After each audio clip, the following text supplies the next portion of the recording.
الرحيم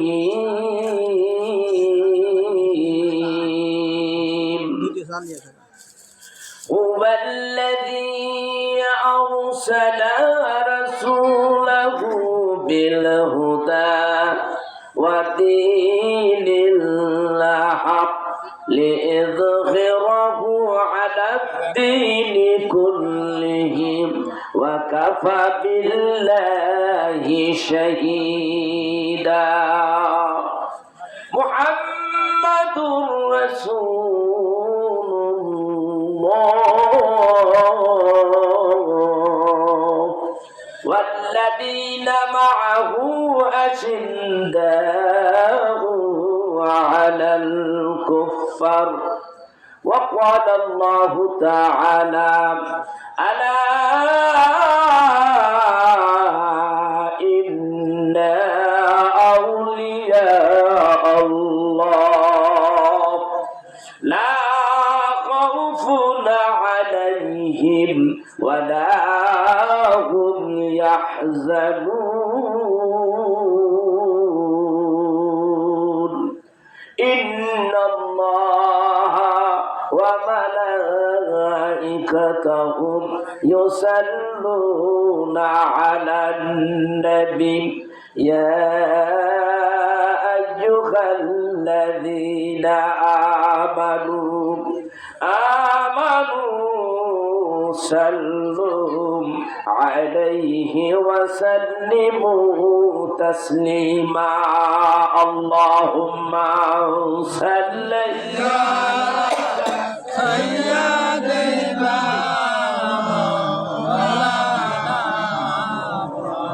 وعلى آل سيدنا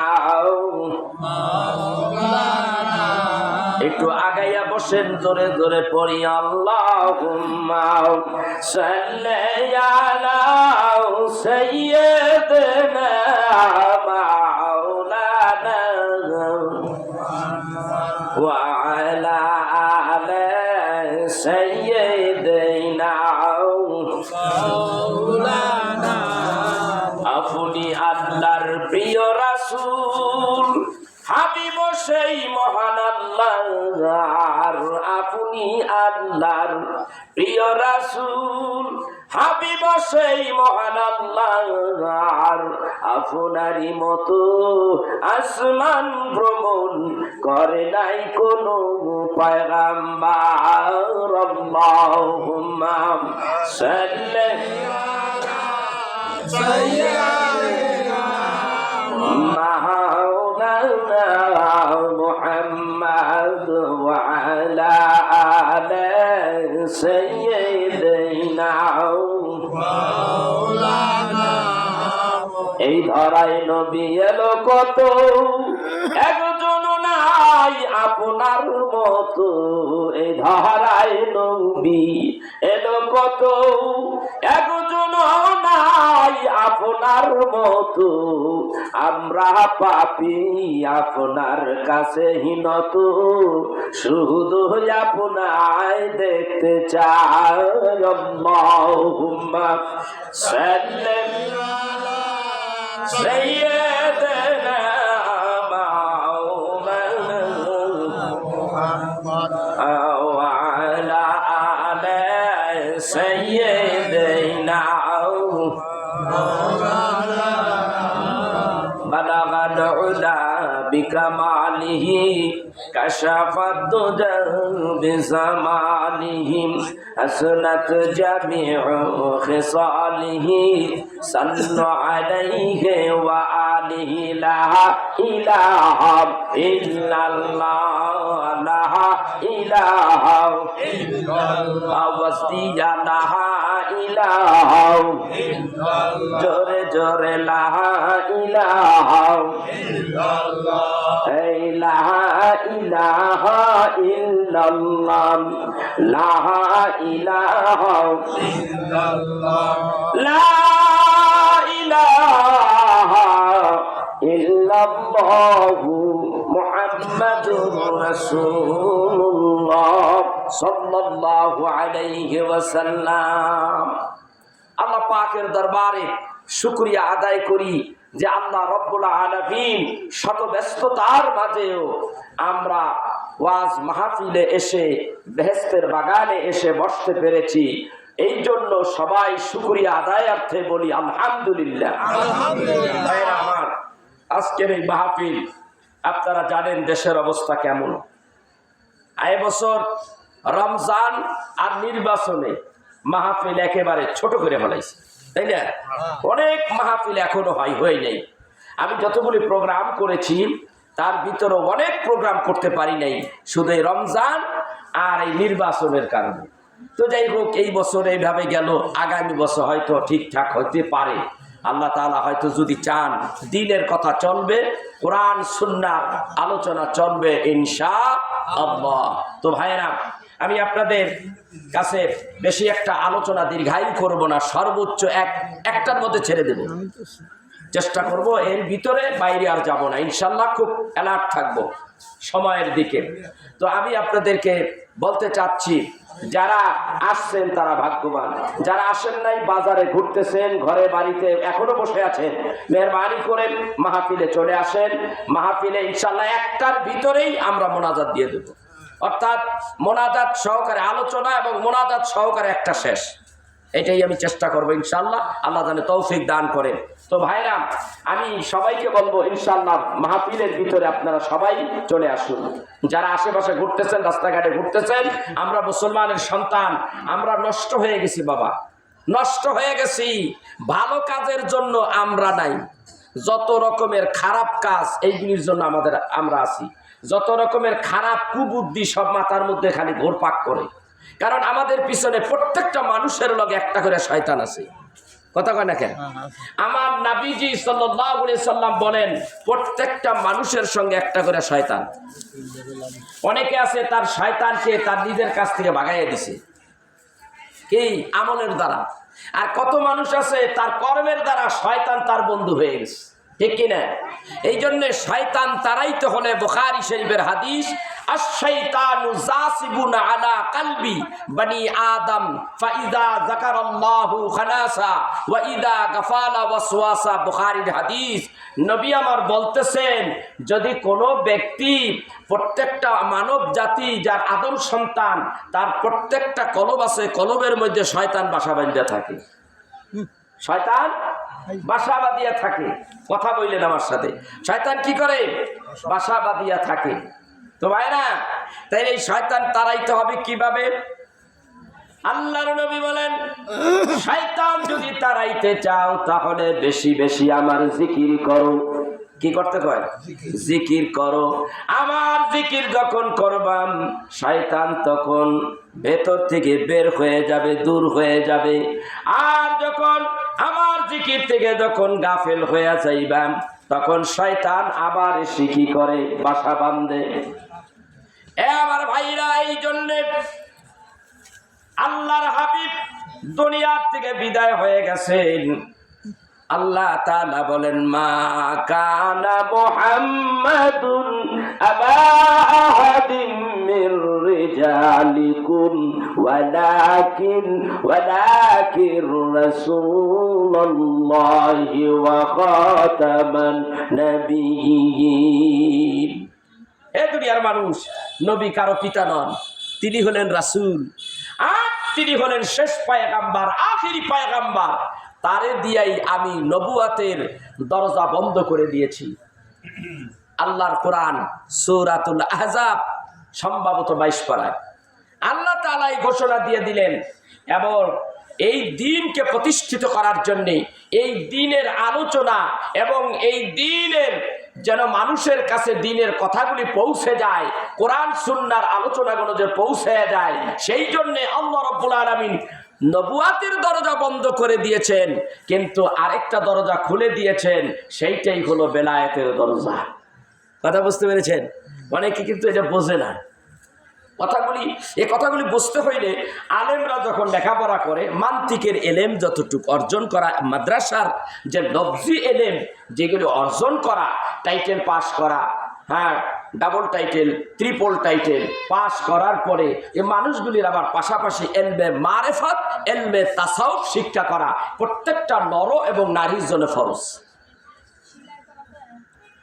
ভাইরা আমার, বন্ধুরা আমার, এর প্রমাণ হলো ইয়া আইয়ুহাল্লাযীনা আমানু লা তারফাউ আসওয়াতাকুম ফাওকা সাওতুন নবী। আল্লাহ রাব্বুল আলামিন বলেন, ও দুনিয়ার মানুষেরা, হে ঈমানদার বান্দারা, আমার হাবিব যখন কথা বলে তখন তোমরা আমার হাবিবের কথার উপরে তোমাদের কথা বড় করো না, উঁচু করো না। আমার হাবিবকে সম্মান করো, ইজ্জত করো। এই আয়াতের ব্যাখ্যা করতে যাইয়া আল্লামা মুফতি শফি সাহেব তার তাফসিরে মারিফুল কোরআনের মধ্যে লেখেন, তোমরা নবীর যুগে যখন নবী পাও নাই, তাহলে একজন পীর মাশায়েখকে তোমরা সম্মান করো, একজন আলেমকে তোমাদের জন্য সম্মান করা ওয়াজিব। সুবহানাল্লাহ। নবীকে সম্মান করা, নবীকে সম্মান করা ওয়াজিব, একজন আল্লাহওয়ালাকে সম্মান করা ওয়াজিব, যেহেতু রাসূল নাই।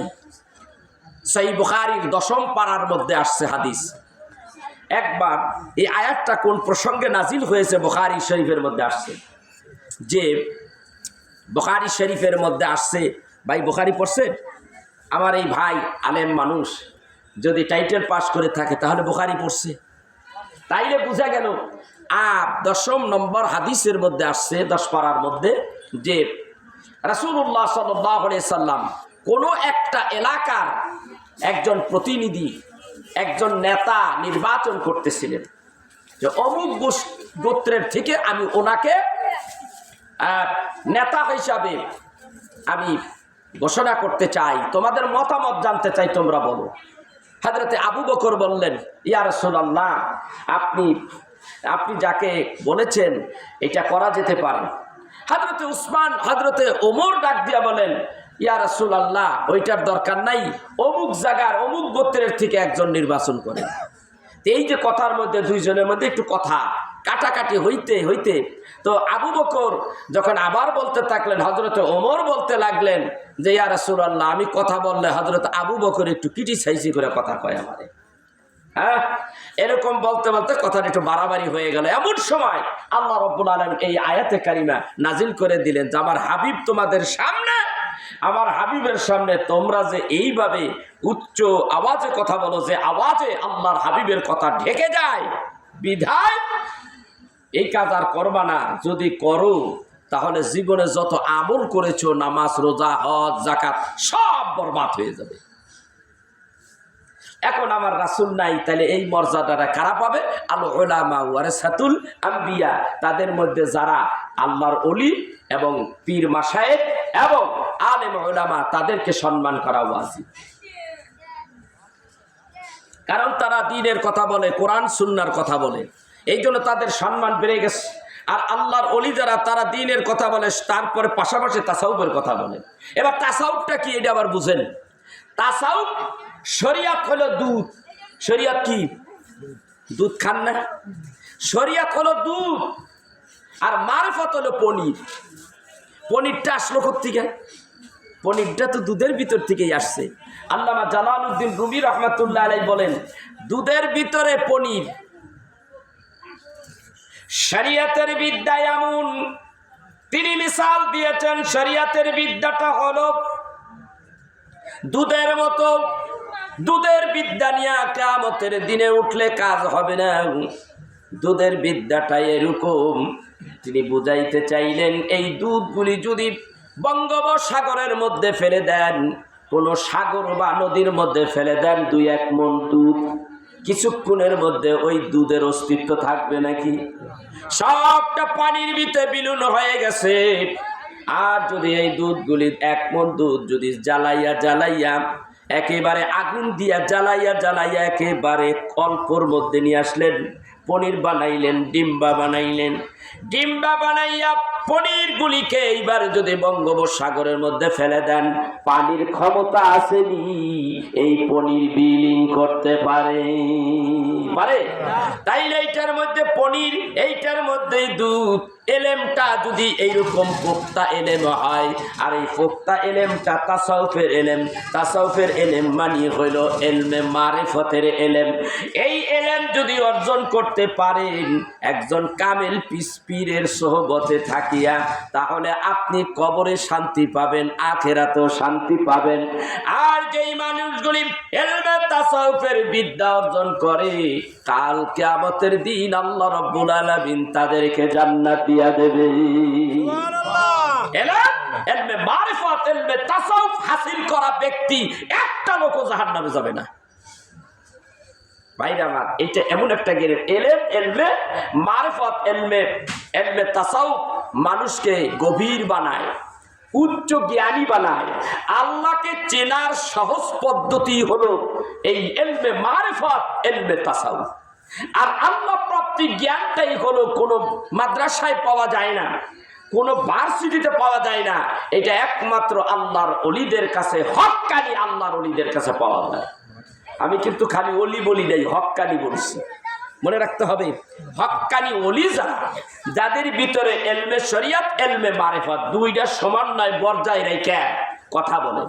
আপনি শরিয়ত মানবেন না, কাফের হয়ে যাবেন। আপনি যদি মারিফত মানেন না, আপনি জিন্দি। কোনটা ছাড়বেন, কোনটা ধরবেন? দুটোটাই ধরতে হবে। এই কাপড়টা আমার শরিয়াত, এই কাপড়টা দিয়া যে জিনিসটা আমি ঢেকে রেখেছি, আমার গতর শরীর, গুপ্ত অঙ্গ, এইগুলি সব মারিফত। একটা মেসাল, কথা বুঝতে পেরেছেন? যে আমার এইটারও দরকার, ওইটারও দরকার, ঠিক কিনা? খোদাপ্রাপ্ত জ্ঞান অর্জন করতে হবে এলমে শরিয়াতের মাধ্যমে, অর্জন করে এরপরে আপনার এলমে মারিফতের জ্ঞান অর্জন করতে হবে। আমাদের হানাফি মাযহাবের ইমাম আজম আবু হানিফা রাহমাতুল্লাহ আলাইহি, তিনি তার কাসিদাতুন নোমান কিতাবের মধ্যে লেখেন, একটা বিখ্যাত কিতাব। উনি লিখতেছেন, আমি শরিয়াতের আলেম, এত বড় আলেম পৃথিবীতে যত মানুষ আছে, কত মানুষ? প্রায় 800 কোটি মানুষ, প্রায় 200 কোটি মানুষের বেশি মুসলমান আছে। কতগুলি আছে? 200 কোটি। এই 200 কোটিরে যদি 3 ভাগ করা হয়, 21, অর্থাৎ 170 বা 165 কোটি মানুষ মুসলমান ইমাম আজম আবু হানিফার এই হানাফি মাযহাব মানে। আর বাকিগুলি অন্য কিছু কিতাবের মধ্যে লেখে 2/3 অংশ মানুষগুলি ইমাম আজম আবু হানিফা রাহমাতুল্লাহ আলাইহির মাসলা তারা চলাফেরা করে। কথাটা বুঝাইতে পারছি? ভাইয়ের আমার, কথাগুলি খুব শিক্ষণীয় কথা উঠে গেছে। আমি কথাগুলি আরেকটু ক্লিয়ার করে দিই, আপনারা বুঝছেন। আসছেন যখন, কিছু কথা আমি বলে দিচ্ছি, আপনারা বুঝবেন। এ কথাগুলি যদি বুঝতে পারেন, এ কথাগুলি যদি মানতে পারেন, এ কথাগুলি কামেল পীরের কাছে যদি বায়াত হয়ে নিতে পারেন, তাহলে আরও কাজে লাগবে, সুন্দর কাজে লাগবে।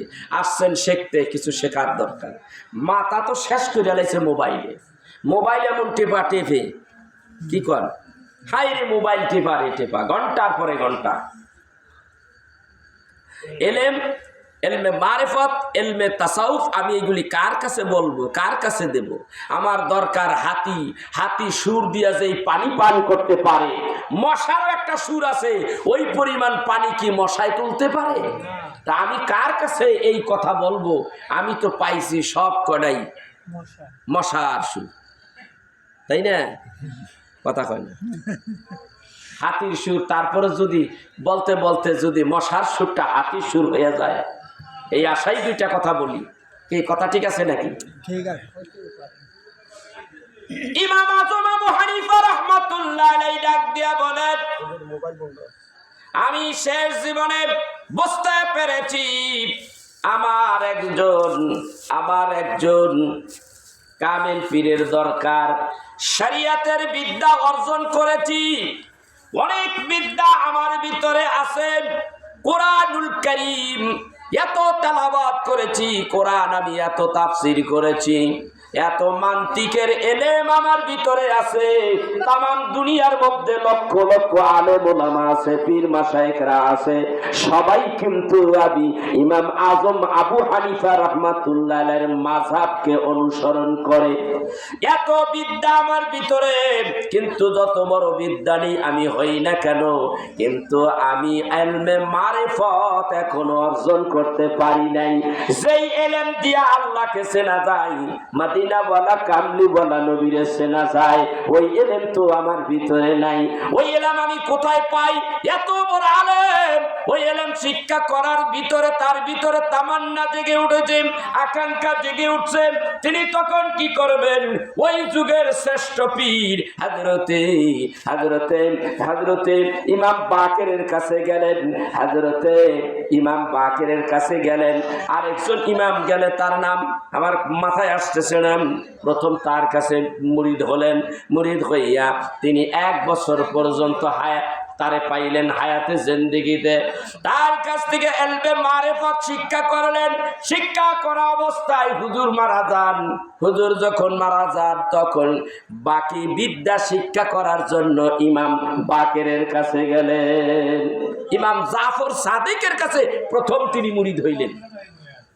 ইমাম জাফর সাদিক রাহমাতুল্লাহ আলাইহি যখন বিদায় হয়ে গেলেন, তিনি বললেন, আহারে, আমি তো বিদ্যা অর্জন করতে পারলাম না, যতটুক পেরেছি খুবই সামান্য, এখন আমার বাকিটা কমপ্লিট করতে হলে কোথায় যাওয়া দরকার? খুঁজতে খুঁজতে চাইনি যায় দেখলেন এই বিদ্যার ভান্ডার আছে ইমাম বাকেরের কাছে। ইমাম জাফর শেখ চলে গেলেন দুনিয়ার থেকে, ইমাম বাকেরের কাছে গেলেন। ইমাম বাকেরের কাছে যাই আরো 1 বছর থাইকা তিনি ইলমে মারিফত, ইলমে তাসাউফের বিদ্যা শিক্ষা অর্জন করলেন। এই জন্য তার কিতাবের মধ্যে লেখলেন, আমি ইমাম, আমার নাম আরেকটা নাম হলো, আমার নাম হলো আবু নুমান। ইমাম আজম আবু হানিফা রাহমাতুল্লাহ আলাইহির আরেকটা নাম হলো আবু নুমান। আমি আবু নুমান ধ্বংস হয়ে যাইতাম যদি 2 বছর না পাইতাম। তার মানে কি? মানে বলতে চাচ্ছেন, আমি যদি 2 বছর পর্যন্ত ইলমে শরিয়াত, ইলমে মারিফত আর ইলমে তাসাউফ বিদ্যা যদি অর্জন না করতাম, আমি যত বড় আলেমই হই না কেন, আমি আবু নুমান ধ্বংস হইয়া যাইতাম। তাহলে বুঝতে হবে এই বিদ্যাটা যেন সেন বিদ্যা নয়, কত বড় ইম্পর্টেন্ট এবং জীবনের জন্য এই বিদ্যাটা কত প্রয়োজনীয়।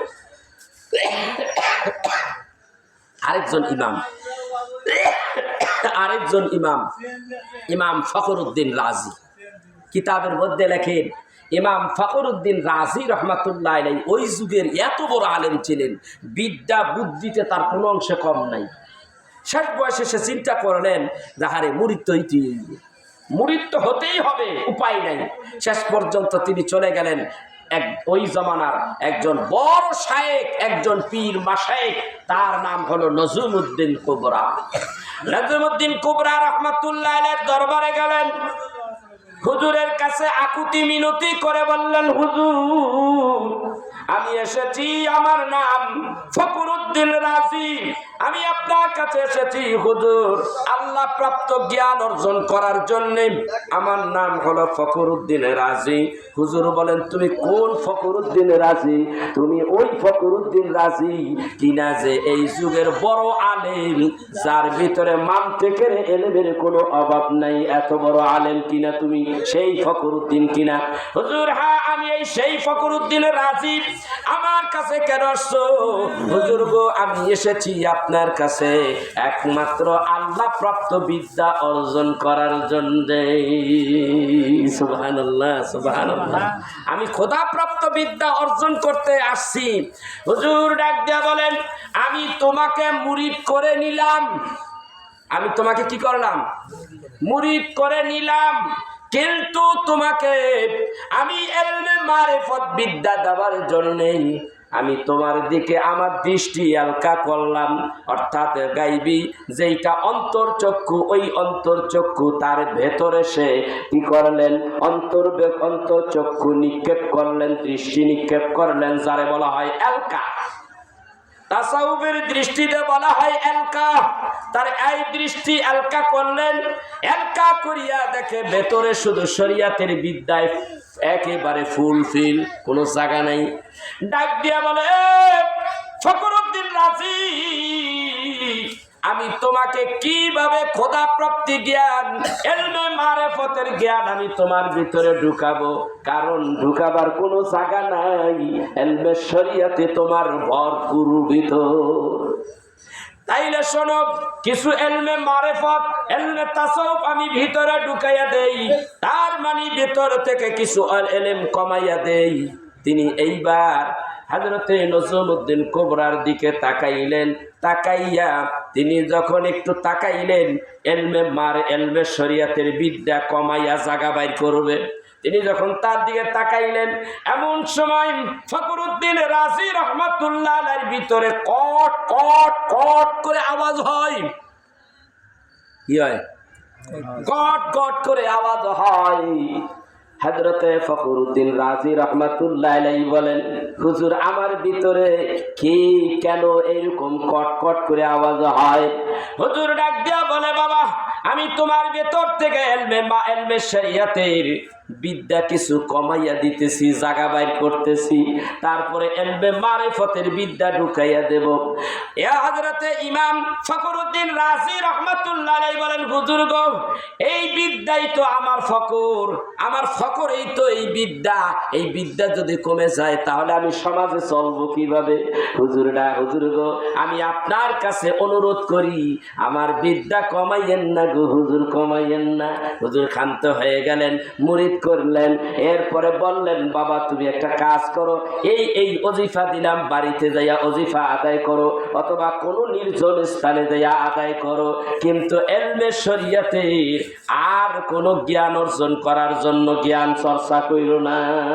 মাত্র একটা বছর পরে আমার কাছে, 1 বছর পরে আইসো, বাকি দেন তোমার ঢুকাই দিই। ভাইরা আমার, হযরতে ইমাম ফখরুদ্দিন রাজি রহমাতুল্লাহ আলাইহি চলে আসলেন, নিজে একা একা একটা জায়গায় বসবাস করতে লাগলেন।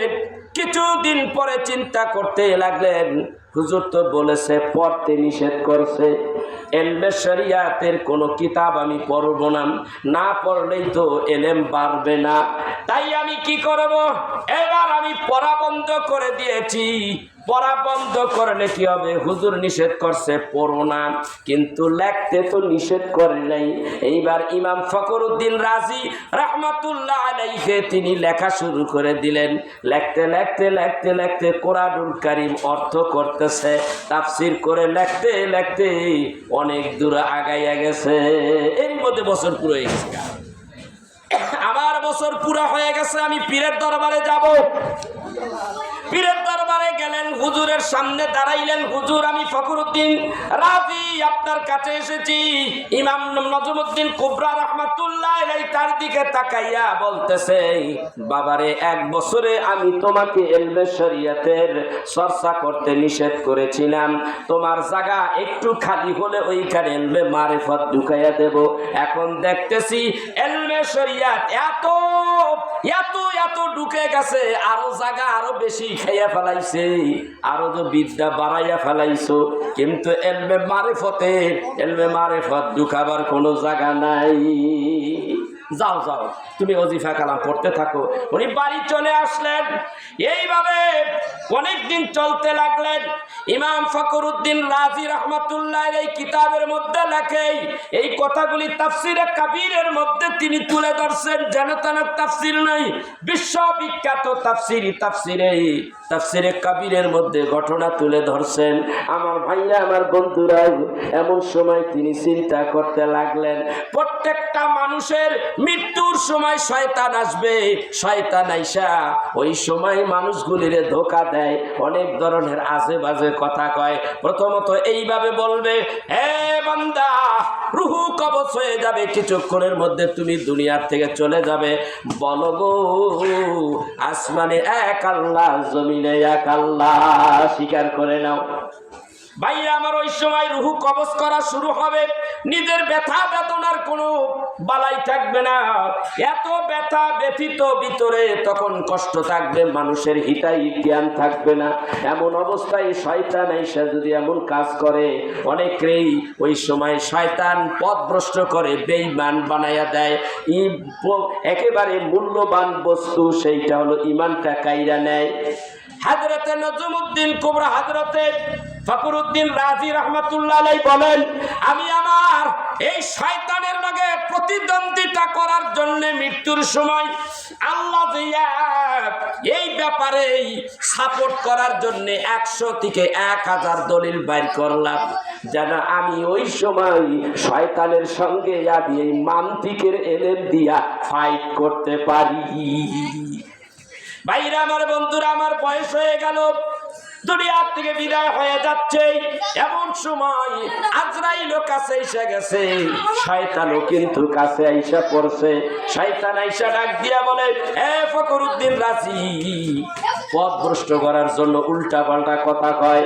ফখরুদ্দিন রাজি রহমাতুল্লাহ আলাইহি তিনি শয়তানের সঙ্গে যুক্তির পরামর্শে ফাইট করতেছে, দলিল দিয়া দলিলাদিল্লা দিয়া ফাইট করতেছে। আল্লাহ একজন, আল্লাহ একজন, আল্লাহ একজন, এইভাবে যখন একটা একটা করে দলিল দেয়, একটা একটা করে দলিল ফেল মারে, একেবারে স্টক শেষ হয়ে গেছে, আর দলিল দিতে পারে না। ফখরুদ্দিন রাজি রহমাতুল্লাহ আলাইহি আর দলিল দিতে পারে না। এমন সময় সে বেকায়দায় পড়ে গেছেন, ইমাম যায় যায় ভাব। এমন সময় তার পীর হযরতে ইমাম ফখরুদ্দিন রাজি ইমাম নজমুদ্দিন কুবরা রাহমাতুল্লাহ আলাইহি তখন তিনি এশারের নামাজ পড়ার জন্য ওযু করতেছিলেন। ওই সময় তিনি তার এই অন্তর চক্ষু দিয়ে দেখে তার এই মুরিদ সন্তান ফখরুদ্দিন রাজি শয়তানের সামনে পড়ে বিপদগ্রস্ত হয়ে যাচ্ছে। ওযু করা অবস্থায় কিছু পানি ফখরুদ্দিন রাজি রহমাতুল্লাহ আলাইহির বাড়ির দিকে নিক্ষেপ করলেন, আর ডেকে বলেন, এ ফখরুদ্দিন রাজি, তুমি শয়তানকে বলে দাও বিনা দলিলে আল্লাহ এক, আল্লাহু আকবার, আর কিছু বলতে হবে না, কোনো দলিলাদিল্লার প্রয়োজন নাই, তুমি বলে দাও বিনা দলিলে আল্লাহ এক, আল্লাহু আকবার।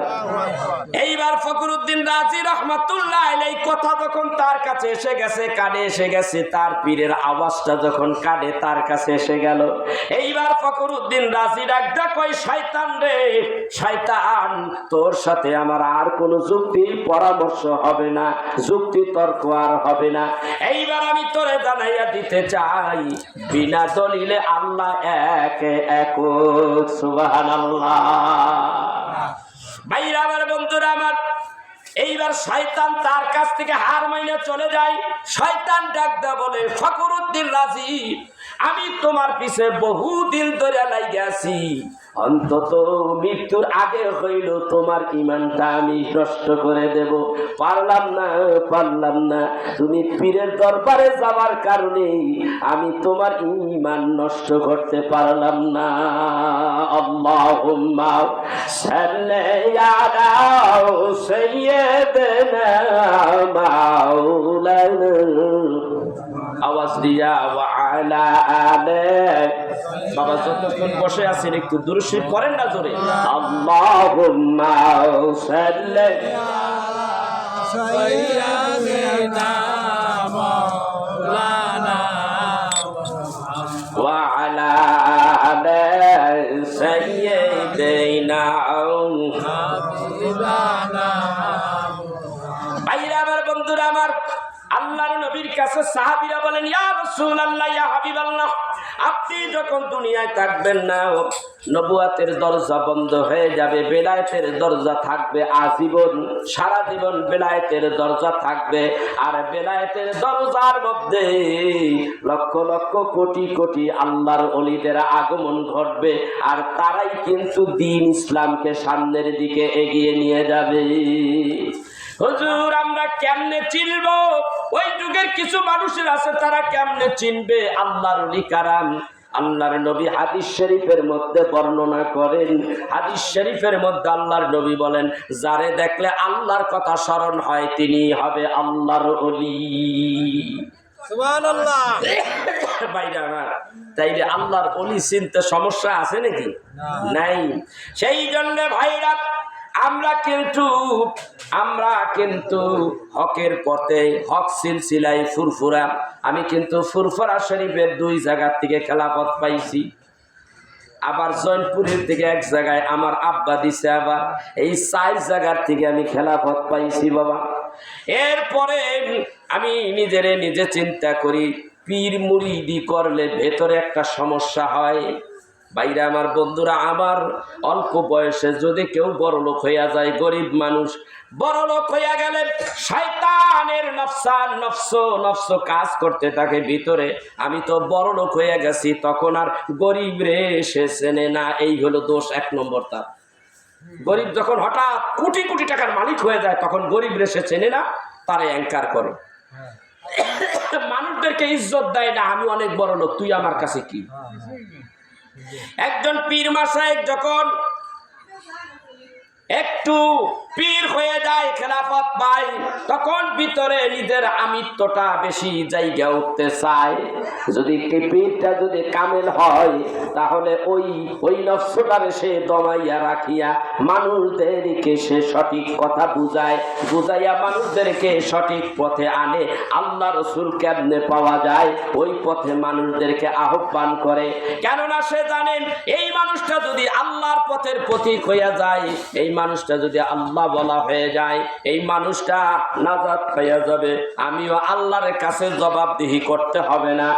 আর যখন পীর মাশায়েখ এমন পীর মাশায়েখ আছে, নিজের আমিত্বটা এমন ভাবে বাইরে যায়, ওই যে গরিব মানুষ কোটি কোটি টাকা মালিক হইয়া গেলে যেই অবস্থা, ওই পীর মাশায়েখ শয়তানের দোকায় পড়িয়া মানুষদেরকে উল্টা পাল্টা বুঝায় এবং উল্টা পাল্টা পথে মানুষদেরকে ধাবিত করে, নিজের দলকে ভারী করে, নিজের দলকে ভারী করিয়া নিজ ভণ্ড আরো কতগুলির ভণ্ড বানাইয়া নেয়। আমার ভাইরাম, তারা দুনিয়ার মধ্যে রাজত্ব করতে পারে, এই মানুষগুলি কোনোদিন খাঁটি পীর হইতে পারে না। এই মানুষগুলি হইল ভণ্ড পীর।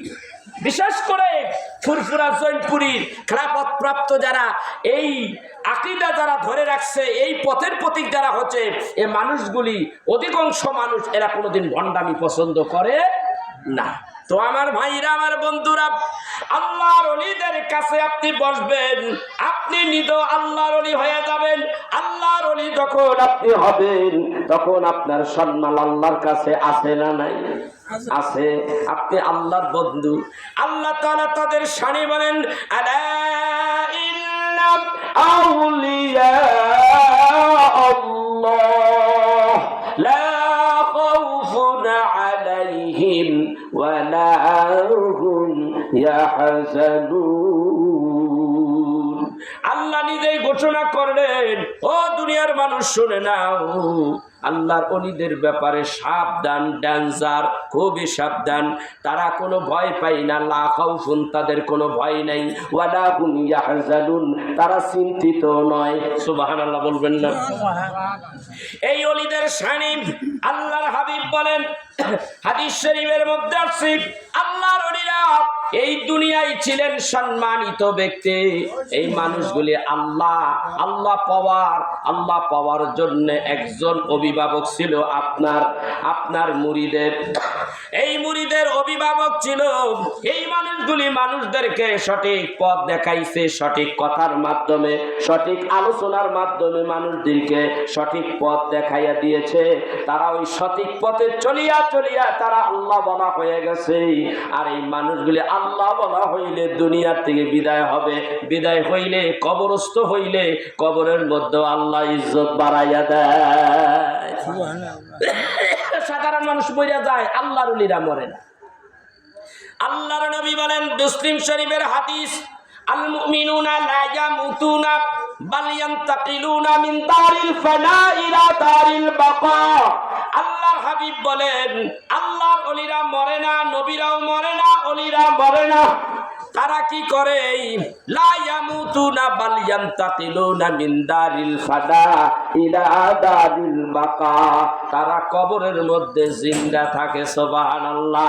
এই মানুষগুলি ফানাই জগৎ থেকে বাকাই জগতে চলে যায়। ফানা আন্দার ফানা কুন, বাকা আন্দার বাকা কুন। ফানার স্তর যারা তরিকা মস্ক করেন, ভাইরা আমার, বন্ধুরা আমার, সম্ভবত তরিকার 13 নম্বর অথবা 14 নম্বরের মধ্যে আসছে ফানার কথাটা আছে। ফানা মানে কি জানেন? ফানা মানে হইল বাতাস। কিছু আছিল বাতাসে পুইরা ওইটা পুরিয়া জ্বলিয়া বাতাসের সঙ্গে উড়িয়া গেছে গা। যেমন বাড়িটা আগুন লেগে গেল, বাড়িতে আগুন লেগে গেল, আগুনে জ্বলিয়া পুরিয়া কিছুক্ষণ পরে আর বাড়ি নাই। এইবার হইছে কি, ছালি হইয়া গেছে, ছালি হইয়া জমিনে পড়ে আছে। আর কিছু অংশ হাওয়া বাতাসের সঙ্গে ধুমা হইয়া বিলীন হইয়া চলে গেছে কোথায় জানি। আমি যদি আপনারে বলি আপনার বাড়িটা আগুন লাইগা ধুমা হইয়া কোথায় গেল, ওই ধুমাগুলি আপনি ধরে নিয়ে আসেন, পারবেন নি? পারবেন না। ওইটার নাম বিলীন, ওইটার নামই হলো ফানা। ফানার ব্যাপারটা বুঝতে চাইলে আরেকটু বোঝা যাইতে পারে। হযরতে হাসান বসরি আর রাবিয়া বসরি, এই দুইজনের সম্পর্ক ছিল। হাসান বসরি, হযরতে হাসান বসরির উস্তাদের নাম, পীরের নাম হইল হযরতে রাবিয়া বসরির পীরের নাম হইল হযরতে হাসান বসরি। হাসান বসরি শুনতে পাইলেন মানুষেরা খালি বলা বলি করে হযরতে রাবিয়া বসরি অনেক বড় আল্লাহর ওলি হয়ে গেছে। রাবিয়া বসরির আমল ভালো। রাবিয়া বসরি রাত্রিবেলা দাঁড়াইয়া দাঁড়াইয়া তাহাজ্জুদ পড়ে, এত রাকাত এই সুনাম খ্যাতি এলাকার মধ্যে ছড়াইয়া গেলে হযরতে হাসান বসরির মনটা একটু ভালো লাগে না, কেমন জানি করে, কিরে আমি কত বড় আলেম, আমার নাম দাম তো কেউ কয় না, রাবিয়ারই কয়। এই কথা চিন্তা করতে করতেই দাসলা নদীর কিনারে হাসান বসরি দাঁড়াইয়া রাবিয়া বসরিরে খবর পাঠাইলেন, রাবিয়ারে নিয়ে আসো, আমি তার পীর সাহেব তারে ডাকছি, তারে আমার কাছে নিয়ে আসো। রাবিয়া বসরি আইসা হাজির, ডাক দিয়া বলে, হুজুর আমাকে কেন এখানে আনছেন হুজুর? যেন তেন ব্যক্তি এই কিতাব লেখে নাই, কিতাবের নাম হলো তাজকিরাতুল আউলিয়া। আপনি দেখছেন, অরিজিনালটা তো দেখেন নাই। তাজকিরাতুল আউলিয়া তিনি লিখেছেন, তার নাম হলো হযরতে আল্লামা, হ্যাঁ এই নামটাও আমার মনে আসতেছে না, আমার একটু পরে বলবো। বাইরে আমার বন্ধুরা, আমার ফরিদউদ্দিন আত্তার লেখছে, কিতাবটা লেখছে ফরিদউদ্দিন আত্তার রহমাতুল্লাহ আলাইহি। এই তাজকিরাতুল আউলিয়া কিতাবের মধ্যে উল্লেখ রয়েছে, রাবিয়ার ডাক কয় হাসান বসরি, এ রাবিয়া দেখো, একটু দাঁড়াও, দেখো আমি কি করি। এইবার সমুদ্রের উপরে কি করলেন, হাঁটা শুরু করে দিলেন। হাঁটিয়া হাঁটিয়া মাঝখানে যাইয়া যায় নামাজটা বিছাইলেন, হাওয়ার উপরে যায় নামাজ বিছাইয়া আল্লাহু আকবার, আলহামদুলিল্লাহি রাব্বিল আলামিন আর রহমানির রহিম মালিকি ইয়াউমিদ্দিন নামাজ পড়লেন, 2 রাকাত নামাজ পড়লেন। ওখান থেকে চলে আসলেন, রাবিয়ারে ডাকতে কয়, রাবিয়ারে দেখলানি আমি কি করলাম? আমি হাওয়ার উপরে যাই নামাজ বিছাইয়া নামাজ আদায় করলাম, তুমি দেখলানি? হযরতে হাসান বসরির কথার জবাবে হযরতে রাবিয়া বসরি ডাক কয়, অনেক ভালো কাজ করছেন, আপনি নিজেরে একটু বড় ভাবছেন, যেই কাজ আপনি করছেন এই কাজ একটা সাধারণ মানুষও করতে পারে, এইটা একটা মশা মাছিও করতে পারে। আল্লাহু আকবার। মশা মাছি কিন্তু হাওয়ার উপরে উড়িয়া উড়িয়া বেড়ায়, মশা মাছি যেটা করে আপনি ওইটা কইরা আমারে দেখাইলেন। মশা মাছি এইগুলো হলো নিকৃষ্ট প্রাণী, আর উৎকৃষ্ট প্রাণী আশরাফুল মাখলুকাত মানব জাতি, তারা যখন আল্লাহ বলা হয়ে যাবে তারা তো এর চাইতো আরো উন্নত কিছু দেখানোর কথা। আর আপনি আমারে কি দেখাইলেন? এটা মশা মাছিতেও পারে। চিন্তা করছেন? হাসান বসরি চিন্তা করছেন, আমি যা করলাম উত্তরটা তেমন পাওয়ার কথা না, তাহলে কি মনে মনে কথা, এটা তো ভুল হয়ে গেল নাহি? তাইলে তো দেখা যায় এই দিকে হযরতে রাবিয়া বসরি মনে হয় আরও কুলে। ঠিক আছে, আরেকটা জিনিস আমি তারে দেখাই, রাবিয়া তাহলে তুমি একটু দাঁড়াও, তাহলে তুমি একটা কাজ করো, আমি একটু লুকাইয়া পড়ি, একটু পলাইয়া যাই, আমারে খুঁজে বাইর করি। হযরতে রাবিয়া বসরির সামনে হযরতে হাসান বসরি পলিয়ে গেলেন, চোখের আড়াল হয়ে গেলেন। গভীর মনোযোগ, চোখের আড়াল হইয়া কোথায় গেছে কে জানে। রাবিয়া বসরি ডাক দিয়া কয় রাবিয়া বসরি রে। হাসান বসরি আওয়াজ দিয়া বলে, হাসান বসরি বলে রাবিয়া রে, আমি কোথায় লুকাইলাম, আমার একটু খুঁজা বাইর করো তো দেখি। রাবিয়া বসরি চোখ বন্ধ করলেন, সঙ্গে সঙ্গে তিনি চলে গেলেন কোথায়, একেবারে উনি যেই রাস্তা দিয়া গেছে ওই রাস্তা দিয়া তিনি খুঁজতে খুঁজতে আরশে আসিমের খাম্বার নিচে হযরতে হাসান বসরি পলাইয়া রইছে। ডাক দিয়া বলে, হুজুর পলানের জায়গা বুঝি পাইলেন না, লুকানের জায়গা বুঝি পাইলেন না, এই জায়গায় লুকাইছেন, বাইর হন। হুজুর এতক্ষণ আপনার ভালো পাগলামি দেখছি, এবার আমি পাগলামি করি, আমার একটু খুঁজে বাইর করে। সুবহানাল্লাহ বলবেন না? সুবহানাল্লাহ। কেমন তোর কাজ কারবার দেখছেন। হযরতে রাবিয়া বসরি বলে, হুজুর আমি একটু লুকাই, আমারে খুঁজে আপনি বাইর করেন। বাইরে আমার বন্ধুরা আমার, হযরতে রাবিয়া পলাইছে। ডাক দিয়া বলতেছে, অদৃশ্য থেকে আওয়াজ দিলেন, হুজুর আমাকে একটু খুঁজে বাইর করেন। চোরের মন পুলিশ, উনি মনে করছে আমি যেই জায়গায় পলাইছি ওর আশেপাশেই আছে, খুঁজা দেখে কোথাও নাই। খোঁজা যখন পায় না, আরো বেশি খুঁজবো না কম খুঁজবো? বেশি খোঁজা শুরু করছে। ওই জায়গার যত জায়গা আছে সবটা দেখলো, দুনিয়ার সব আকাশ জমিন সব জায়গায় খুঁজলো। হাসান বসরি কিন্তু রাবিয়ারে খুঁজা পায় না। যখন পাইল না, হাসান বসরি ডাক কয়, রাবিয়া রে, আমি কিন্তু তোমারে খুঁজা বাইর করতে পারলাম না, তুমি কোথায় আছো, বাইরে হও, আমারে বলো। হযরতে রাবিয়া আয়েশা হাসান বসরির সামনে হাজির হয়ে গেলেন। হাসান বসরি ডাক কয়, রাবিয়া রে, তুমি কোথায় পালাইছিলা? রাবিয়া ডাক বলে, হুজুর আপনি যেই জায়গায় পলাইছেন এইগুলি তো ব্যাপার না, সামান্য ব্যাপার। আমি পলাইছি, আল্লাহ তাআলা মানব জাতিকে 4টা বস্তু দিয়া বানাইছে, আগুন, পানি, মাটি, বাতাস। আমি আগুন রে বললাম, আমার ভেতরে তোর অংশটা তুই নিয়ে যাম, তোর ভেতরে আমি লুকাইতে চাই। আগুনের অংশটা আগুনের ভিতরে বিলীন করে দিলাম, মাটির অংশ মাটির ভিতরে বিলীন করে দিলাম, আবার পানির অংশ পানির ভিতরে দিয়া দিলাম, বাতাসের অংশ বাতাসের মধ্যে দিয়া দিলাম। 4 রঙের মশলার দিয়া যে কইরাছে তার গৌটো। শুনেন নাই গো, 4 রঙের মশলা দিয়া তোমার আমারে বানাইছে। 4 বস্তুর মধ্যে আমি বিলীন হয়ে গেলাম, আপনি আমারে খুঁজা পাইবেন কোথা থেকে? এই জন্যই এই বস্তুটারই বলা হয়, এই বিষয়টারই বলা হয় কি? ফানা আন্দার, ফানা কুল, বাকা আন্দার বাকা কুল। আল্লাহ ক্ষমতা দিলে একজন আল্লাহর ওলি কি হয়, এইরকম ফানা হইয়া যায়। এই দুনিয়ায় ফানার জগৎ অর্জন করিয়া একটা মানুষ এক জগৎ থেকে আরেক জগতে চলে যেতে পারে। আর মৃত্যুর পরে মানুষ আরেকটা জগৎ আছে, তারে বাকাই জগৎ বলা হয়। এই মানুষটা তুমি মনে করেছো আল্লাহর ওলি মরছে, মইরা গেছে, তারে মাটি দিয়া কবরে রাইখা আসি। না, তুমি দেখছো তারে মাটির মধ্যে রাখছো, আল্লাহ তাআলা তার রূহটা এই অস্থায়ী জগৎ থেকে স্থায়ী জগতে নিয়ে গেল, বাকাই জগতে নিয়ে গেছে। বাকাই জগৎটা কোন জগৎ? তাসাউফের দৃষ্টিতে বলা হয় বাকাই জগৎটা হলো আল্লাহর ওলি। যখন আল্লাহর ওলি, আল্লাহর বন্ধু যখন যেই মানুষটা হইয়া যাবে, ওই মানুষটা আল্লাহর কুদরতির কোলের মধ্যে ঘুমাইতে থাকে। কিয়ামত হওয়ার আগ পর্যন্ত তুমি আমার কুদরতির আস্তিনের মধ্যে শুয়া থাকো, ঘুমাইয়া থাকো। সুবহানাল্লাহ। আর শরীয়তের যারা হবে তারা কবরের মধ্যে শুয়া পড়বে।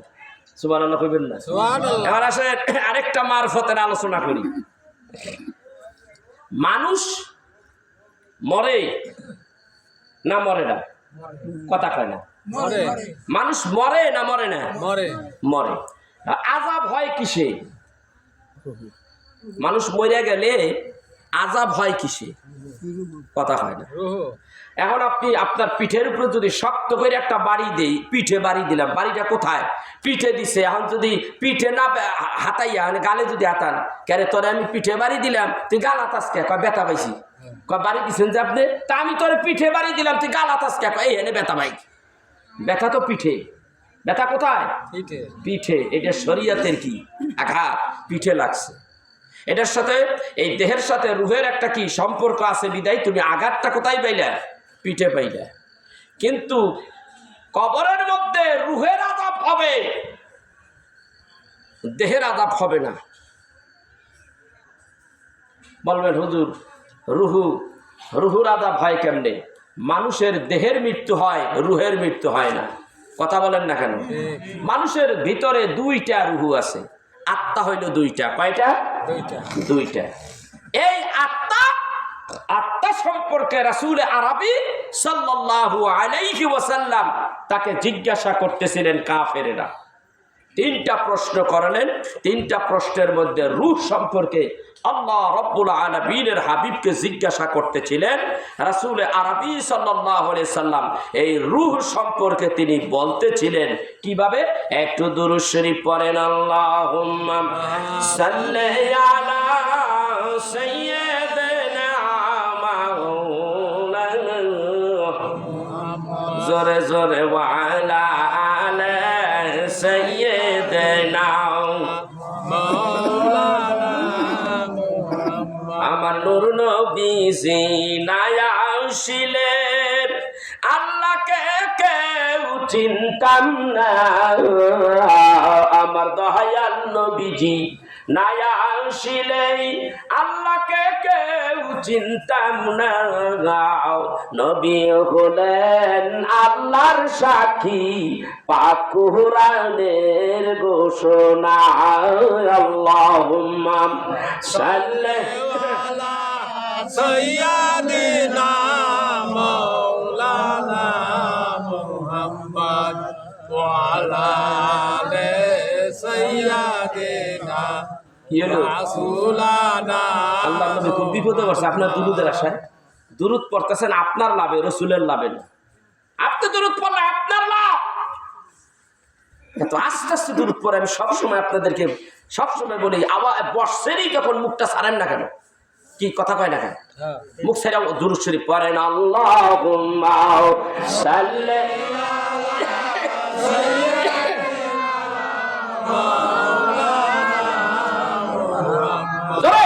ওয়ালা আলি সাইয়্যিদিনা। ডানে মাটি বাবে এই মাটি, এই মাটি হবে বিছানা। ডানে মাটি বাবে এই মাটি, এই মাটি হবে বিছানা। অন্ধকার কবরে পাবেন নূর নবীজির ঠিকানা। আল্লাহুম্মা সাল্লি আলা সাইয়্যিদিনা মাওলানা মুহাম্মদ ওয়া আলা আলি সাইয়্যিদিনা রাসূলানা। ভাইরা আমার, বন্ধুরা আমার, আল্লাহ তাআলা মানুষ বানাইলেন। কি বানাইলেন? মানুষ বানাইলেন। এবার আমাকে আপনারে কি দিয়া বানাইলেন? আল্লাহর কোরআনের থেকে জবাব দিয়া দেই। রুহুটার কথা আসতেছে এরপরে। আগে আপনারে ছিলেন, আগে আপনারে কি দিয়ে আল্লাহ বানাইলেন? আল্লাহ বলেন, খালাকাল ইনসানা মিন সালসালিন কাল ফাখর ওয়া খালাকাল জান্না মিন মারিজিম মিন নার ফাবিআই আলা'i রাব্বিকুমা তুকাযযিবান।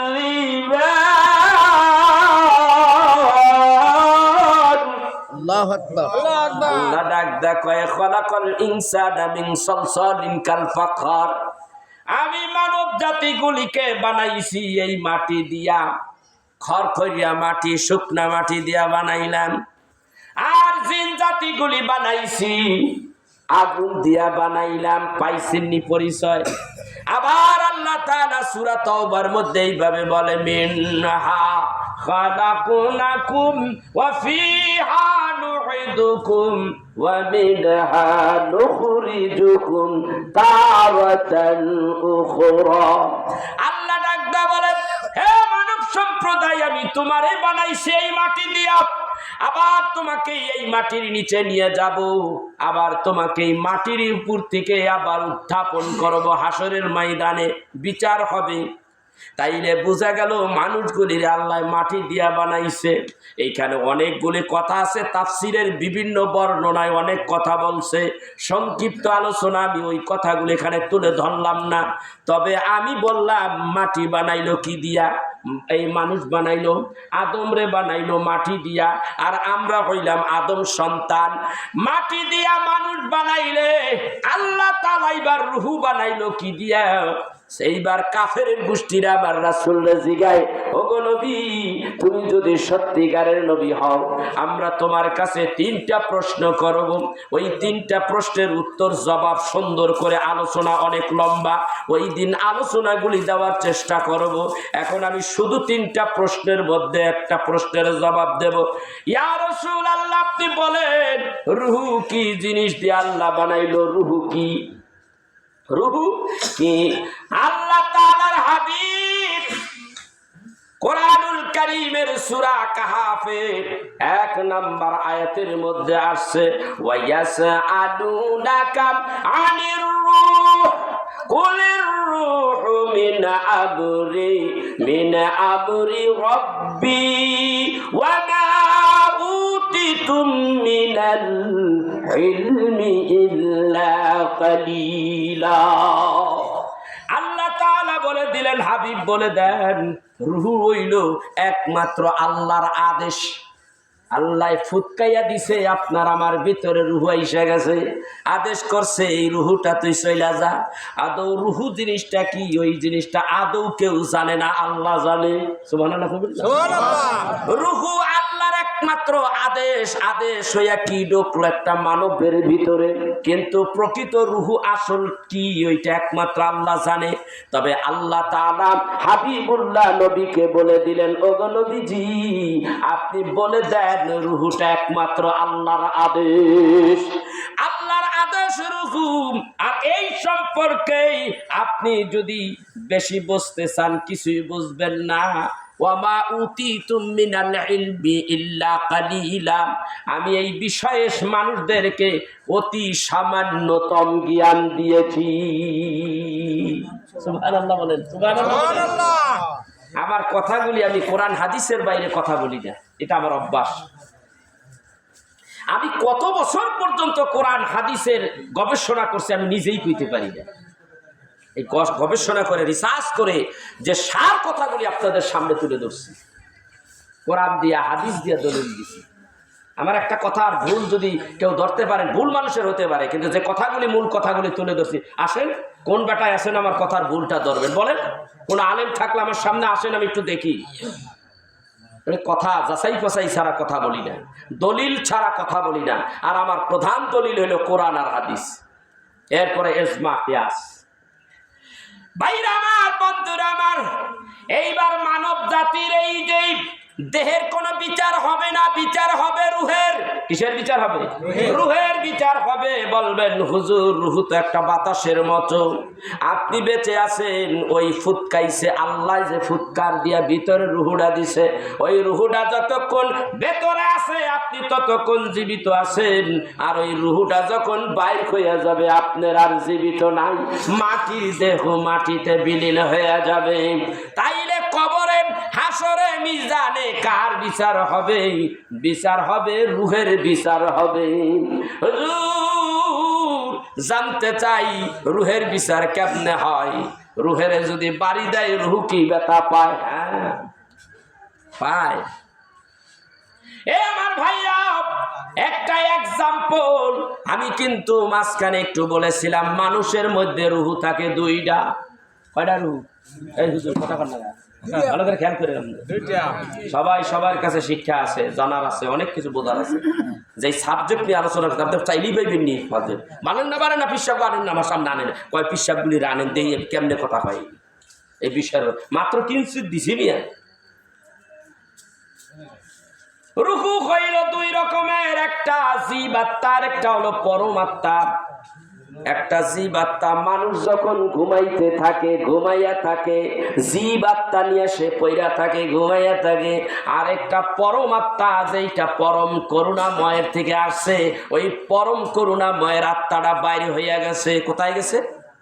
চিন্তায় করে গেছেন। ঘুমের মধ্যে দেখতেছেন আপনি রেলগাড়ি দিয়া যাইতে যাইতে যাইতে পৃথিবীর কোন জায়গায় জানি গেছেন, কথা না হঠাৎ করে ঘুম পাইকে গেছে গা, আপনি গেছেন কি আমেরিকার শেষ প্রান্তে চলে গেছেন, ঘুম পাইকে গেছে 1 সেকেন্ডের মধ্যে রুহ হয়ে পড়ছে। রুহের পাওয়ার কত!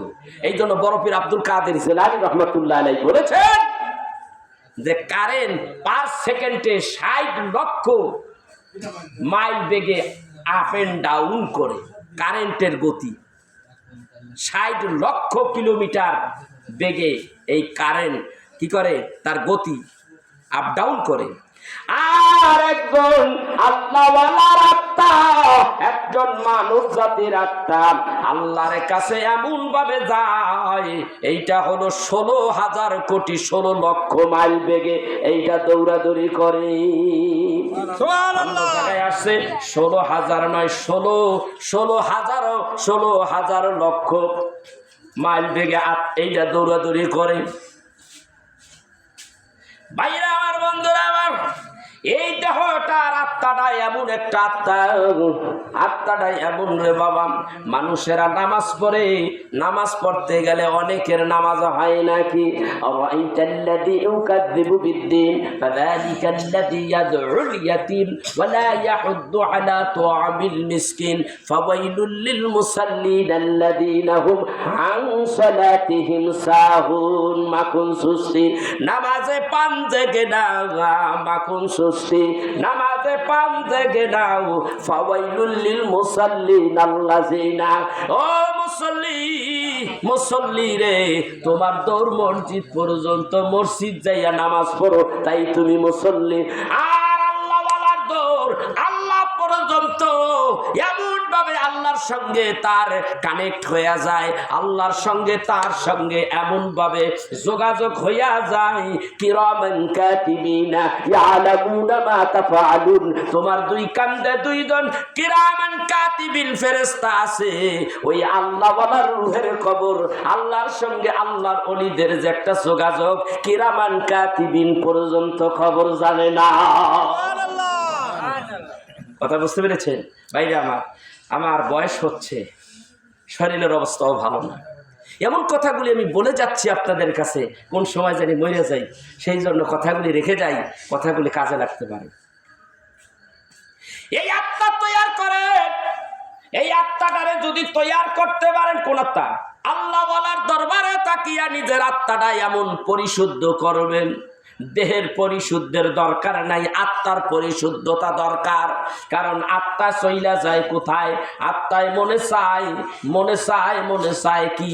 রাস্তা দিয়ে হাঁটতে হাঁটতে আজকে 10 মাইল হাঁটবো, আমার একজন কইছে, বাবা এইখানে 1 লক্ষ টাকা দিলাম আমার দোস্তর কাছে, যখন ওই দেশে যাইতে আসো, যাবার বেলা ওই দেশে আমার দোস্ত আছে, দোস্তের এই টাকাটা দিয়ে দিও। নিজের তো টাকা নাই, সে একটু ভাড়া ঠাড়াও দিয়ে দিছে, টাকাটা আমানত হিসাবে রওনা হলেন। প্রতিমধ্যে পোস্ট কোয়ার্টার একটা বাজে মহিলা সাইনবোর্ড টানাইয়া রাখছে, আমার কাছে আসতে হইলে, আমি একজন সুন্দরী নারী, আমার কাছে আসতে হলে 20,000 টাকা দরকার। ওই রাস্তা দিয়া যায়, মানুষেরাও শুনছেন, আপনিও শুনছেন, অমুক জায়গায় একটা বিশ্ব সুন্দরী মহিলা আছে, তার কাছে গেলে 20,000 টাকা তারে কি দিতে হয়? প্রণাম দিতে হয়। আপনি ওই জায়গাটা যখন গেছেন, এখন রুহের মধ্যে শয়তান ঢুকছে, শয়তান কয় সোজা যাইস না, মহিলার কাছে যা। 1 সেকেন্ড সময় লাগে না এটা পরিবর্তনে। আবার রুহের মধ্যে কয় না সোজা যা, একটা রুহু কয় এই দিকে যা, আরেকটা রুহু কয় ওই দিকে যা। মানব দেহের মধ্যেই রুহের আইটেম, রুহের শ্রেণী বিন্যাস করেছে।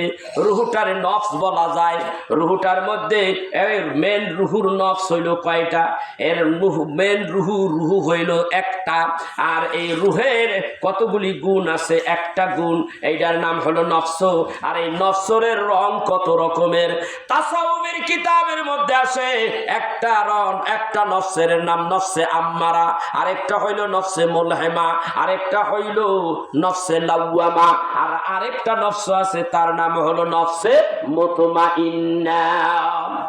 আমার ভাইরা, নফসে আম্মারা এইটা হলো কাফেরের এই আলামত। এই নফসটা আপনার ভিতরে যদি থাকে তাহলে আপনি ভালো থাকতে পারবেন না। দুনিয়ার যত আকাম কুকাম আছে এই নফস আপনারে সেই দিকে নিয়ে যাবে। ভাইরা আমার, বন্ধুরা আমার, এই নফস আপনারে বলবে এই আকাম কুকাম যা আছে, আবু জাহেল যা করছে তুইও তা কর। নফসে আম্মারার চরিত্র আবু জাহেলের মতো। আবু জাহেল ভালো করছে না খারাপ করছে? আবু জাহেলের চরিত্র, আবু জাহেল সারা জীবন খারাপ করছে বিদায় আবু জাহেলের বাড়িতে এই হাদিস সাহেবেরা টয়লেট প্রস্রাব করে, ঠিক না বেটি? হাদিস সাহেবেরা দেখবেন আবু জাহেল এত নিকৃষ্ট দেখে দুনিয়ার মানুষ জীবিত থাকা অবস্থায় তারে ভালো বলে নাই, আর মারা যাওয়ার পরে তার বাড়িটা টয়লেটে পরিণত হয়ে গেছে। 10,000 টয়লেট আছে আবু জাহেলের বাড়িতে, খালি আগে আর মতে আজি সাহেবরা। কেন? জঘন্য খারাপ। ওইরকম একটা আবু জাহেলের চরিত্র আপনার অন্তরের মধ্যে আছে। সেই নফসটাই হলো নফসে আম্মারা। নফসে মুলহিমা ওর কাজ হইল মুনাফিকি করা, মানুষদের নিজেও নষ্ট হইছে, আরেকজনরে নষ্ট করতে চায়। আমি ভালো থাকলাম না, তরও থাকতে দিব না, ঠিক কিনা জোরে কন? বন্ড পীর সাহেবেরা বন্ডামি করে, আমিও বন্ড, আর আমার কাছে তোরা যারা আয় আয় আয়, আমিও তোদেরকে বন্ড বানাইয়া দেব। সংক্ষিপ্ত এইটার ইতিহাস। তৃতীয় নম্বর নফসে লাওয়ামা। এই নফসে লাওয়ামা খালি মিথ্যা কথা বলে, খালি মিথ্যা কথা কয়, কথায় কথায় মানুষদের ধোঁকা দেয়, মুনাফিকি করে, আমানতের খেয়ানত করে। এই হলো তার চরিত্র। আমার ভাইরা, এলো 3টা। 4 নম্বর নফস, এইটা আমি একটু পরে আসতেছি। এই 3 নম্বর নফস, 3 নম্বর 1 থেকে 3 নম্বর নফস, এই নফসগুলিকে কতল করতে হবে, এই নফসগুলিকে মেরে ফেলতে হবে। যদি এই নফসগুলি যদি মেরে ফেলতে পারে, জীবনে কোনোদিন কোনো ব্যক্তি আপনারে দিয়া পাপ কাজ করাইতে পারবে না, একটা মিথ্যা কথা বলাইতে পারবে না। এই 3টা নফসকে যদি আপনি দমাইতে চান, 3টা নফসরে আগে চিনতে হবে, চেনার পরে এদেরকে কি করতে হবে। যেমন 1000 মানুষের মধ্যে যিনি চোর, আপনার জিনিস চুরি করিয়া নিছে, আগে তারে শনাক্ত করতে হবে, তারপরে তারে শাস্তি দিতে হবে, পানিশমেন্ট দিতে হবে। ঠিক আপনার এই 3টা নফস যে খারাপ, আগে চিহ্নিত করতে হবে, তার সম্পর্কে জানতে হবে, জানার পরে আপনার ভিতর থেকে তারে নির্মূল করতে হবে। কিভাবে চিনবেন, কিভাবে নির্মূল করবেন? একজন কামিল পীরের ভার্সিটিতে ভর্তি হইয়া যান, একজন কামিল পীরের দরবারে যাইয়া ওই জিনিসগুলি আপনি জেনে নেন। এরপরে বসে বসে আপনি একটু পীরের সোহবতে বসলেই আপনি পারবেন 3টারে কতল করতে, 3টারে ভেতর থেকে নির্মূল করতে। 3টাকে যখন নির্মূল করবেন, পীর সাহেব হুজুর বলে দিবেন, বাবা 5 ওয়াক্ত নামাজ পড়বা, আর তোমরা যত নফল নামাজ পড়তে পারো, আর বাদে মাগরিব বাদে ফজর একটু জিকির করবা। কেন জিকির করবা না? কারণ এই 3টা নফস তোমারে এত দুর্নীতি করাইছে, এত মিছা করা কথা বলাইছে, এত পাপ করাইছে, যার কারণে তোমার কলবের মধ্যে মরিচা পড়ে গেছে। এই জন্য আল্লাহ রাব্বুল আলামিন কুরআনুল কারীমের মধ্যে এইভাবে ঘোষণা দিতে লাগলেন, কাল্লা বাল রানা আলা কুলুবিহিম মা কানু ইয়াকসিবুন। বান্দা যখন অপরাধ করে, পাপ কাজগুলি করে, তখন বান্দার কলবের আয়নার মধ্যে স্পট পড়ে যায়। এই স্পট, এই কলবের আয়নার থেকে বাইর করতে হলে, কলবটারে পরিষ্কার করতে হলে, কামেল পীর আপনাকে বলবেন কি করো? বিল গুদুবি ওয়াল আসল, সকাল সন্ধ্যা জিকির করো। ইয়া আইয়ুহাল্লাযীনা আমানু যকুরুল্লাহা যিকরান কাসীরা ওয়া সাব্বিহুহু বুকরাতাও ওয়া আসীলা। হে বিশ্বাসী ইমানদার বান্দারা, তোমরা সকাল সন্ধ্যা আমি আল্লাহর জিকির করো। সকাল সন্ধ্যা কেমনে জিকির? সকাল থেকে শুরু করবেন সন্ধ্যা পর্যন্ত, সন্ধ্যার থেকে আবার ফজর পর্যন্ত, নাকি? না না, ফজরের নামাজের পরে বেলা উঠতে একটু সময় লাগে। নামাজ শেষ হয়ে গেল, নামাজ শেষ করে কেউ চকে খামারে চলে যায় না, কর্মস্থলে যায় না, একটু সময় পায়। যদি আপনি 15-20 মিনিট একটু বসেন, ওজিফা দিছে আপনারে কামেল পীর, কোরআনুল কারীম থেকে সূরা দিয়েছে, তওবা পড়ার নির্দেশ দিয়েছে, সূরা ফাতিহা পড়েন 3 বার, সূরা ইখলাস পড়েন 10 বার। 10 বার সূরা ইখলাস পড়লে জান্নাতের মধ্যে একটা ঘর বানিয়ে দিব আল্লাহ। প্রত্যেকটা ওজিফার মধ্যে একটা একটা করে সওয়াব আছে, এক একটা সওয়াবের মর্যাদা আছে। মর্যাদা যেন আপনার বাইরে যায়। হুজুর এইভাবে বললেন। এরপরে তওবা করো, গুনাহ মাফের জন্য 11 বার দুরূদ শরীফ পড়ো, তোমার আমলটা যেন আল্লাহর দরবারে সহজে কবুল হয়ে যায়। এই জন্য শর্ত হইল দুরূদ শরীফ 11 বার পড়ো। আল্লাহর দরবারে হাত তুলিয়া সওয়াব রেসানি করো। সওয়াব রেসানি করার পরে এইবার হুজুর বলবে, বাবা তোমরা এবার হালকায় জিকিরে বসে যাও। কথা কয় না? জিকিরে বসো বাবা।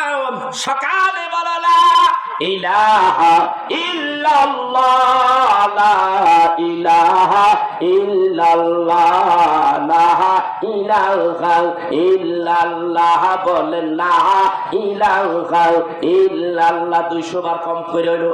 ইল্লাল্লাহ ইল্লাল্লাহ ইল্লাল্লাহ ইল্লাল্লাহ ইল্লাল্লাহ ইল্লাল্লাহ 200 বার। আল্লাহ আল্লাহ আল্লাহ আল্লাহ 200 বার। বেশি সময় লাগে না রে বাবা। এই 600 বার জিকির করো। এইটা বাদে ফজরে করো। এরপরে এশারের নামাজের পরে আবার একটু এইরকম ভাবে আল্লাহর জিকির করো। আল্লাহর জিকির যখন তোমার হইয়া যাবে, রাসূল আমার বলে জিকিরে মানুষের কলব সাফ হইয়া যায়। মানুষের গায়ের জামাগুলি যখন ময়লা হইয়া যায়, এই ময়লা কাপড়কে পরিষ্কার করার জন্য দুনিয়ায় কত কত কোম্পানি সাবান কত রকমের বানাইছে। সাবান সোটা দিয়া ধুইলে ময়লা কাটিয়া যায়, ময়লা সাফ হইয়া জামাটা পরিষ্কার হইলে আবার সেইটাকে গায়ে দেওয়া যায়, জামাটা গায়ে দেওয়া যায়।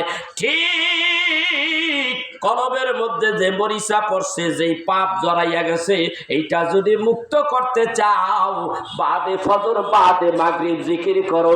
বেশি জোরে জিকির করতে হবে। কলবের মধ্যে মারবা লা ইলাহা ইল্লাল্লাহ। এইভাবে নাভির থেকে লাটা ডাইন কাঁধের উপরে একেবারে তালুতে লাগাবেন। তালুর থেকে ইলাহা শব্দটা নাকের উপর থেকে এই বক্ষর থেকে এইখানে যাবেন, সের থেকে চলে যাবেন কলবের মধ্যে। কলবের মধ্যে জরফ লাগাইয়া দিবেন লাহা ইলাহা ইল্লাল্লাহ, লা ইলাহা ইল্লাল্লাহ, লা ইলাহা ইল্লাল্লাহ। এইভাবে জিকির করবেন। আবার বলবেন ইল্লাল্লাহ ইল্লাল্লাহ ইল্লাল্লাহ ইল্লাল্লাহ ইল্লাল্লাহ। এটা একেবারে তালুর থেকে একেবারে খফি আকফা, আকফা নফসের থেকে ডাইরেক্ট নাকের বরাবর থেকে একেবারে পাতাল্লা করে লাগাইয়া দিবেন। কোথায়? কলবের সঙ্গে লাগাইয়া দিবেন। ইল্লাল্লাহ ইল্লাল্লাহ। এবার বলবেন আবার আল্লাহ আল্লাহ আল্লাহ। কলব রুহু সের, এই সের বক্ষের মধ্যে থাকে। বুকের সেরের লতিবার থেকে নিয়ে যাবেন কোথায়? কলবের মধ্যে লাগাইবেন। ইল্লাল্লাহ ইল্লাল্লাহ ইল্লাল্লাহ ইল্লাল্লাহ। সব লতিবাগুলি ঘুরাইয়া ঘুরাইয়া মূল সেন্টার হইল কলব। এই কলবের মধ্যে গুতা লাগাইয়া দিবেন। দেখবেন আপনার কলব ক্লিয়ার হয়ে গেছে, পাক পবিত্র হয়ে গেছে। সুবহানাল্লাহ। কুলুবুল মুমিনিন আরশুল্লাহ। মুমিন বান্দার কলবটা তখন আরশ সমতুল্য হয়ে যাবে। আপনি জিকির করতে থাকেন। ইজা যুকুরাল্লাহি ওয়াজিলাত কুলুবুহুম। বান্দা যখন জিকির করে তখন বান্দার কলবটা ঝলঝলা শুরু হয়ে যায়। বান্দা যখন জিকির করে বান্দার কলবটা তখন কাঁপতে থাকে।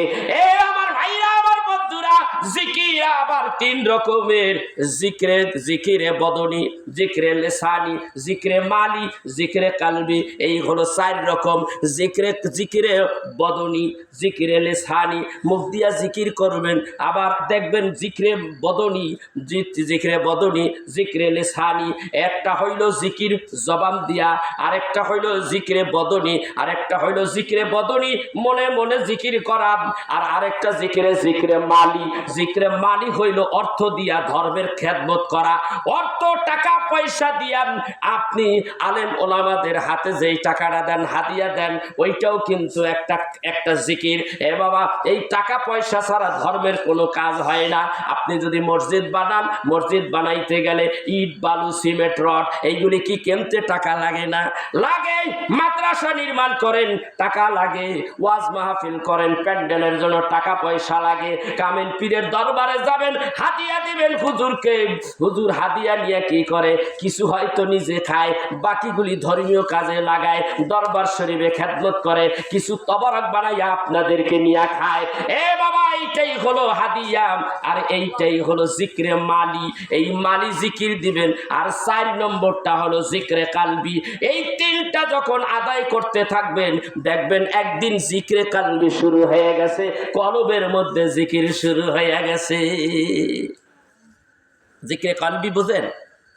সরসিনার পীর সাহেব আবু সালে সাহেব রহমতুল্লাহ আলাইহি, তার কিতাবের মধ্যে পাওয়া যায় যে একজন ব্যক্তি মারা গেছে, মারা যাওয়ার পরে তার কবরটা ভাঙ্গা যায় 6 মাস পরে। তার মেয়ে ডাঙ্গুডি, চেনেন না, একটা ছোট আর একটা বড়, ওইটা দা বাড়ি দেয়। ও ডাঙ্গুডি খেলতে যাইয়া বাবার কবরের মধ্যে যাই আইসা দেখে যে হ্যাঁ এই যে আমার আব্বার কবরের লাশ দেখা যায়। ও মা, জলদি হও, আব্বার কবরের লাশ দেখা যায়। তো মাও আবার একটু মিয়া ছিল, মা এবার ওই মাইয়া রোডের মধ্যে নামাইছে, নামায় দেখে তোর বাবা কেমন, কয়লে দেখতাছি যে পুরা জীবিত। তা এইবার দেখতে আছে ওই কাপড়ের উপর দিয়া কলবের এই অংশে এরম করতেছে, আবার পাওয়া যায়, মানে এরকম কাপড়ের উপর দিয়ে ওইটা লড়তাছে, কি খুললা দেখে কলবের মধ্যে কি জিকির শুরু হয়েছে। কান লাগাইয়া দেখে কয় লা ইলাহা ইল্লাল্লাহ। এ আমার ভাইরা, আল্লাহর ওলিরা মরে না, আল মুমিনুনা লা ইয়ামুতুনা বাল ইয়ান্তাকিলুনা মিন দারিল ফাদা।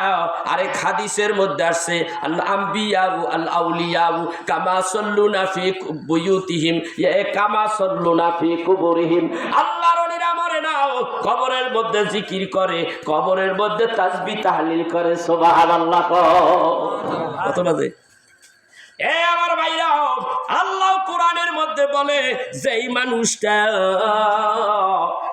মানুষটা আল্লাহ বলা হয়ে যায় তাদের অবস্থা কেমন হয় জানেননি?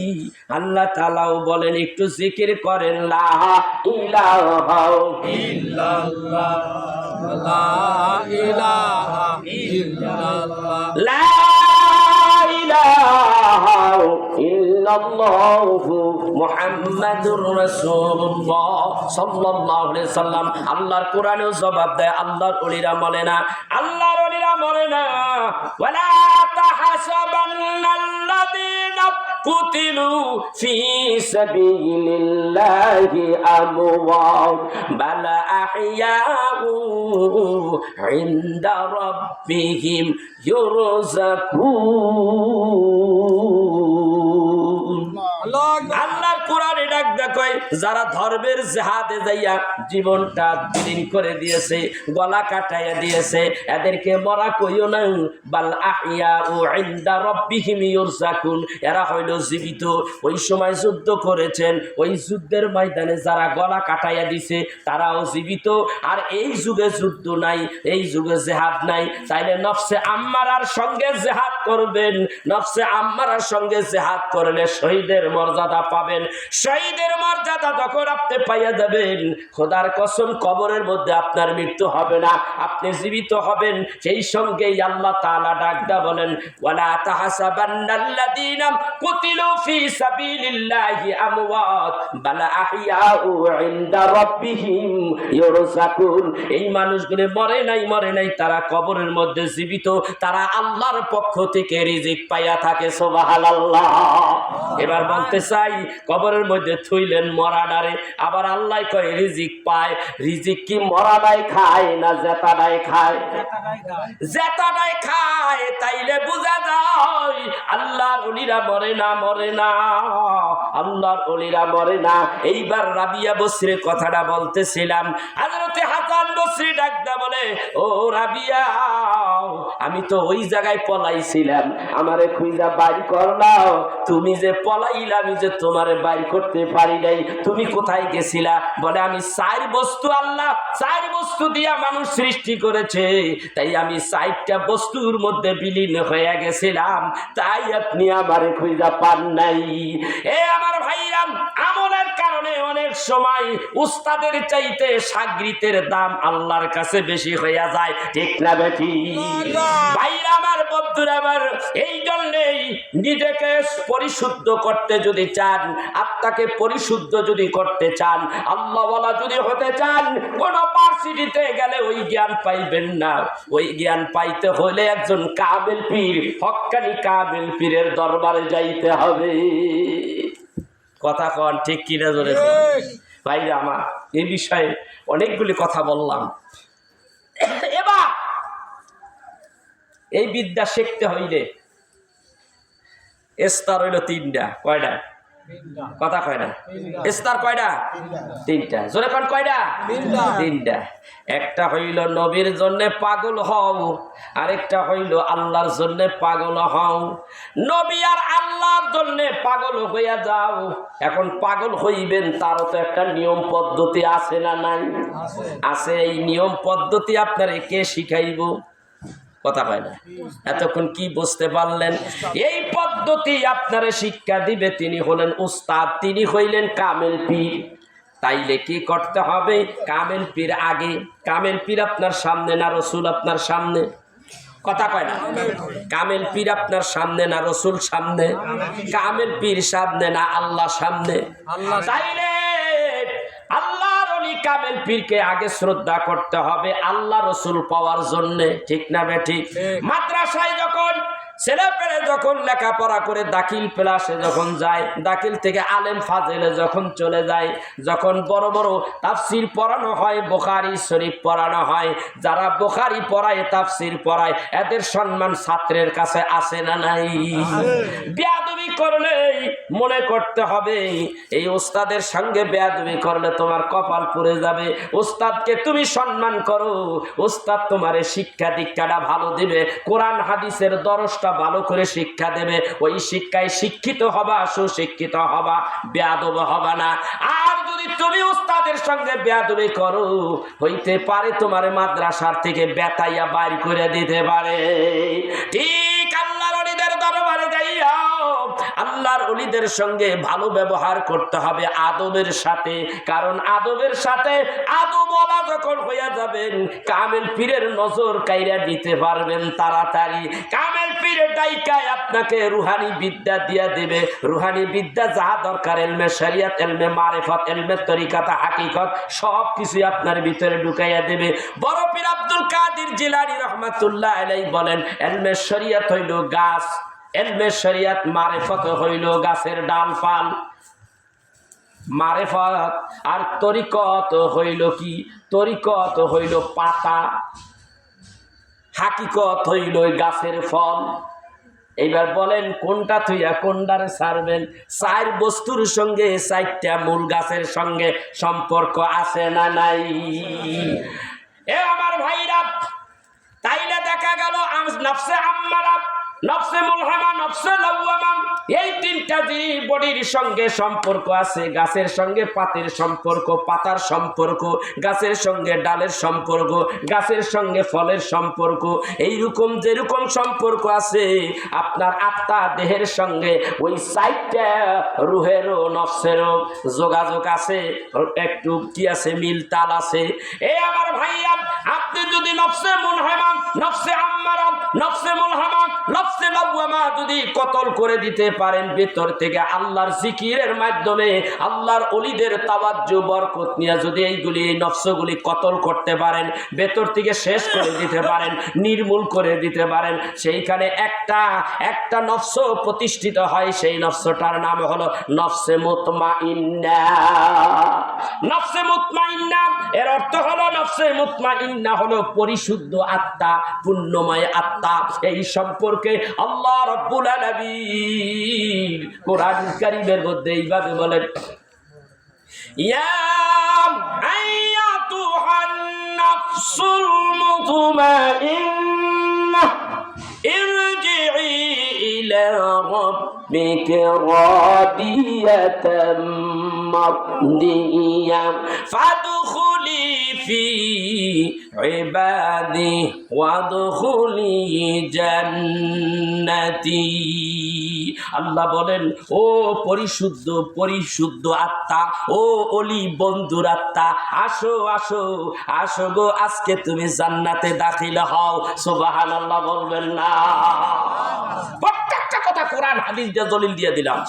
ভাইরা আমার, বন্ধুরা আমার, হক্কানি পীর বুজুর্গর সোহবতে থাকলে এই পরিপূর্ণ পরিশুদ্ধ সঠিক কথাগুলি জানা যায়। আর ভণ্ডর সঙ্গে, ভণ্ডর দরবারে গেলে ভণ্ডামি শেখা যায়। ঠিক না বেঠি? এই আমার ভাইরা, বাজারের মধ্যে খাঁটি সরিষার তেল পাওয়া যায়, আর ওই সরিষার তেলের মতো ওই রঙের আরেকটা তেল আছে, 2 নম্বর মিক্সার তেল আছে না নাই? সঠিকটাও আছে আর মিক্সার 2 নম্বরটাও আছে। ঠিক কামেল পীরের মধ্যেও সঠিকটা আছে, হকও আছে, আরেকটা আছে ভণ্ড, যার কাজ হলো ভণ্ডামি করা। আর হক্কানি পীর যারা, তাদের কাছে হক, সুন্দর সুন্দর কথা, একেবারে দলিল ভিত্তিক কথা পাওয়া যায় কি যায় না? আল্লাহুম্মা সাল্লি আলা